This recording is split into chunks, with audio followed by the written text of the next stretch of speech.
ATM पति। ATM तो आप लोगों ने बहुत सारे देखे होंगे, पर क्या कभी कोई चलता फिरता एटीएम देखा है? अरे अरे चौंके मत, मैं बात कर रही हूँ अमित दुबे की। यही तो है हमारे चलते फिरते एटीएम। दुबे परिवार ग्वालियर शहर में रहता है। घर में अमित के अलावा उसकी पत्नी सरिता और अमित के माँ बाप रहते हैं। अरे अमित बेटा, आज वो रोशनी के बेटे के पहले जन्मदिन में जाना है, तो सोच रही हूँ उसे तोहफे में 100 रुपए दे दूँ। जरा देना तो। अरे माँ, 100 रुपए में क्या होगा? बच्चे का पहला जन्मदिन है। 501 दो, 501, या फिर 1001 ही दे दो ना आप तो। अरे नहीं नहीं बेटा, 501 ही सही रहेगा। माँ तुम टेंशन मत लिया करो, कमा रहा हूं ना मैं। भगवान की दया से हमारी दुकान काफी बढ़िया चल रही है, इसलिए तुम पैसों की टेंशन मत लिया करो। पर थोड़ी सेविंग्स भी जरूरी है ना? अरे सरिता, आज खर्चा नहीं करेंगे तो क्या मरने के बाद करेंगे? अरे किसी बात की कभी कंजूसी नहीं करनी चाहिए। कंजूसी और बचत में फर्क होता है जी। चलिए, मुझे 5,000 रुपये दीजिए, एक काम है मुझे। अरे अभी क्या काम याद आ गया एकदम से? मुझे बता तो, मैं कर दूंगा काम। तुम क्यों तकलीफ लेती हो? अमित घर से दुकान चला जाता है और रात को वो अपने दोस्तों के साथ पार्टी करने एक बड़े से होटल में जाता है। अरे आज तो मजा आ गया, क्या लाजवाब खाना था। अरे पर खर्चा भी बहुत ज्यादा हो गया। अरे भाई, तू खर्चे की टेंशन क्यों ले रहा है? आज सारा बिल मैं दूंगा, मेरी तरफ से पार्टी। अरे अरे पर अमित। वेटर, जरा बिल तो लगा देना। वेटर बिल लेकर आता है और टिप की डिमांड करता है और अमित सबके सामने दिखावे में उसे 500 रुपये टिप दे देता है। ये रखो तुम्हारी टिप। और ऐसे तो क्या है, आते जाते रहते हैं यार। Enjoy life.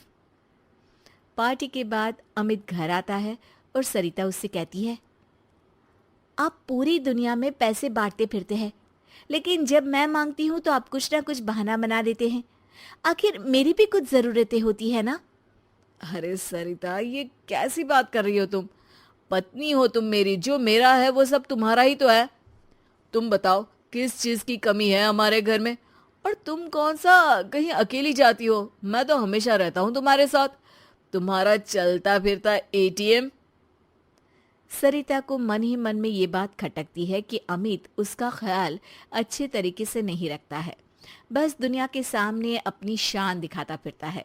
अगले दिन अमित के पिताजी उससे कहते हैं, अमित बेटा, वो गणपति उत्सव में चंदा देना है। 501 रुपए दे दिए हैं, चलेगा ना? अरे पिताजी, आप मेरी बदनामी करवाएंगे क्या? अरे इतने बड़े आयोजन में सिर्फ 501? क्या इज्जत रह जाएगी मेरी कॉलोनी में? लोग क्या सोच रहे होंगे? अभी जाते जाते 5,000 रुपये और दे देता हूँ उन लोगों को। हाँ अच्छा ठीक है बेटा, जैसा तुम ठीक समझो। सरिता, मैं नई कार लेने का सोच रहा हूँ। एक पार्टी का पेमेंट आया है तो उससे कार ले लेते हैं। अरे पर हमारी कार को अभी 2 साल भी नहीं हुए और वापस नहीं। मैं इतने दिनों से स्कूटी मांग रही हूँ, वो अभी तक नहीं दिलाई, और नई कार लेनी है। अरे सरिता, स्कूटी चला के कहाँ जाओगी? इतनी धूप और धूल रहती है बाहर शहर में। सरिता अमित की बातें सुनकर फिर से नाराज हो जाती है और ये सिलसिला कई दिनों तक यूं ही चलता रहता है। एक दिन अचानक अमित की दुकान में आग लग जाती है और अमित टेंशन में घर आकर सबको ये बात बताता है। अरे बेटा, कैसे हुआ ये सब? कितना नुकसान हुआ बेटा? पता नहीं माँ, कैसे हुआ ये सब, लेकिन पूरी दुकान जल के राख हो गई है। पता नहीं क्या होगा अब। अरे टेंशन मत लो अमित बेटा, सब ठीक हो जाएगा। अरे टेंशन कैसे ना लूं पिताजी? दुकान में 2 लाख कैश रखा हुआ था, वो भी जल गया है। और कल वो कैश बैंक में डालना था, अब तो चेक बाउंस हो जाएगा। अरे बेटा, बैंक में कुछ पैसे बचे होंगे ना, वो काम आ जाएंगे अभी। अरे नहीं ना माँ, बैंक में मुश्किल से 10-15 हज़ार होंगे। सारा पैसा अभी कार की बुकिंग में दे दिया था, अब कहाँ से लाऊं एक दिन में 2 लाख रुपए? ये सुनकर सरिता अपने कमरे में चली जाती है और अपने हाथों में 2 लाख रुपए लेकर बाहर आती है। ये लीजिए, पूरे 2 लाख हैं, शायद इससे आपका काम हो जाए। पैसे देखकर सब लोग हैरान हो जाते हैं, खास तौर पर अमित। तुम्हारे पास इतने पैसे कहाँ से आए सरिता? आप तो चलते फिरते एटीएम हैं जो सबको पैसा बांटते फिरते थे, लेकिन मैं इतने सालों से सेविंग्स अकाउंट बनाकर धीरे धीरे कुछ पैसे जमा करती थी। वही सारे पैसे हैं ये सब। हमेशा मैं कहती थी कि कुछ पैसे मुझे दीजिए लेकिन आपने तो मेरी एक नहीं सुनी।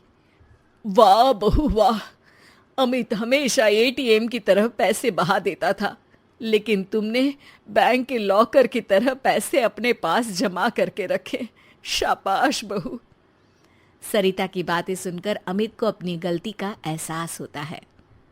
सरिता, मैं हमेशा दिखावे के चक्कर में पैसा खर्च कर देता था, लेकिन कभी तुम्हारी ज़रूरत पूरी नहीं की। लेकिन फिर भी तुमने अपनी समझदारी से ये पैसे जमा किए। आज ये पैसे नहीं होते तो पुलिस मुझे जेल में डाल देती। अब से मैं अपने पैसे एटीएम बन के बांटूंगा नहीं, बल्कि सरिता के सेविंग्स अकाउंट में जमा करूंगा।